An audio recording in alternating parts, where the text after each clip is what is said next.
Hi friends, கொஞ்சம் ஏர்லியராக வந்திருக்கேன். So market பார்த்திங்கன்னா இந்த ஒரு பிளேஸில் வந்து ஓப்பன் ஆகியிருக்காங்க. ஸோ இந்த இடத்துல வந்து ஆல்ரெடி வந்து கீழே வந்துட்டு இங்கே ஒரு லோ இருக்குது. ஸோ இது வரைக்கும் வந்து ஒரு ஹை போயிருக்காங்க. நெக்ஸ்ட்டு இந்த லெவலை கட் பண்ணாங்க அப்படின்னா கால் சைடுக்கான என்ட்ரி ட்ரை பண்ணலாம். வெயிட் பண்ணி பார்ப்போம். ப்ரீவியஸாக இங்கே ஒரு ரெசிஸ்டன்ஸ் லைன் இருக்குது. ஸோ எக்ஸாக்டாக அதில் வந்து சஸ்டெயின் ஆகிட்டுருக்காங்க. டேட்டா அப்படின்னு பார்க்கும் பொழுது இப்போதைக்கு வந்து ஒரு முக்கியமான டேட்டா அப்படிங்கிறது வந்து பியரிஸ்க்கும் சப்போர்ட் பண்ணுறாங்க. ஸோ அதனால் கொஞ்சம் வெயிட் பண்ணியே என்ட்ரி அப்படிங்கிறது வந்து ட்ரை பண்ணலாம். மார்க்கெட் பார்த்திங்கன்னா ஆல்ரெடி வந்து பிளேஸ் பார்க்கும் பொழுது ரிஜெக்ட் ஆகி திரும்பியிருக்காங்க. இந்த பிளேஸில் ரிஜெக்ட் ஆகி திரும்பியிருக்காங்க. ஸோ இந்த பிளேஸை வந்து கடக்கும் பொழுதும் நல்ல ஒரு ஸ்ட்ராங்கான ஒரு செல்லிங் வால்யூமோடு இந்த பிளேஸில் வந்து கீழே வந்திருக்காங்க.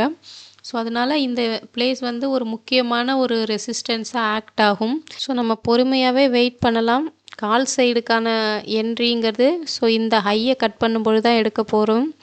புட் சைடுக்கான என்ட்ரி அப்படிங்கிறது வந்து இந்த ஒரு லோலாம் கட் பண்ணி ஒரு ஸ்ட்ராங்கான ஒரு கேண்டில் கீழே வருதாங்கிறத பார்த்துட்டு நெக்ஸ்ட் அந்த என்ட்ரி வந்து ட்ரை பண்ணலாம். ஸோ இந்த லெவலும் வந்து கொஞ்சம் இம்பார்ட்டன்ட் லெவலாக இருக்கும். வெயிட் பண்ணி பார்ப்போம். நம்ம சொன்ன மாதிரி ஒரு முக்கியமான டேட்டாவும் வந்து பியரிஸ்க்கு சப்போர்ட் பண்ணுறாங்க. அதே மாதிரி இந்த ஒரு பிளேஸ் வந்து மிக முக்கியமான ஒரு ரெசிஸ்டன்ஸாக இருந்ததுனால இங்கே வந்து மார்க்கெட் ரிவர்ஸ் ஆகுது. ஸோ இந்த ஒரு பிளேஸில் பார்த்தீங்கன்னா ஒரு ஸ்ட்ராங்காக என்ன பண்ணியிருக்காங்கன்னா மார்க்கெட் மேலே போயிருக்காங்க. ஸோ இந்த ஒரு லெவலை கட் பண்ணி கீழே க்ளோஸ் வச்சாங்கன்னா நம்ம புட் சைடுக்கான என்ட்ரி அப்படிங்கிறது ட்ரை பண்ணலாம்.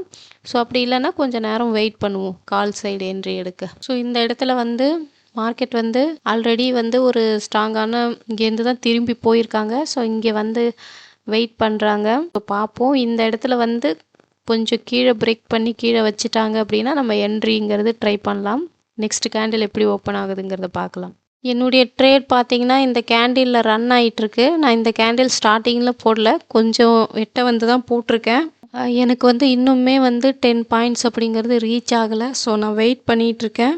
எக்ஸாக்டாக பார்த்தீங்கன்னா காஸ்ட் டு காஸ்ட்டில் இப்போ இருக்கேன். என்னுடைய வியூ பார்த்தீங்க அப்படின்னா பியரிஸ்க்குங்கிறனால நான் வெயிட் பண்ணிகிட்ருக்கேன். இப்போ பார்த்தீங்கன்னா மார்க்கெட் நான் எடுத்த ஒரு பிளேஸ் கிட்ட இருந்தாலுமே எனக்கு வந்து காஸ்ட் டு காஸ்ட்டில் தான் வந்து இருக்காங்க.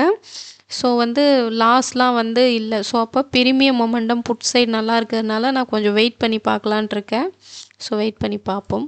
ஸோ இப்போ வந்து பார்த்தீங்கன்னா ஒரு நல்ல ஒரு ப்ராஃபிட்டில் தான் இருக்குது. இன்னுமே வந்து ஒரு நல்ல ப்ராஃபிட் வந்தது அப்படின்னா என்னுடைய ட்ரேடை வந்து நான் புக் பண்ணிக்குவேன்.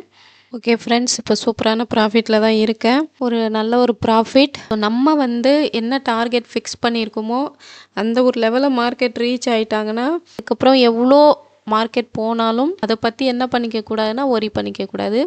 So thank you so much friends.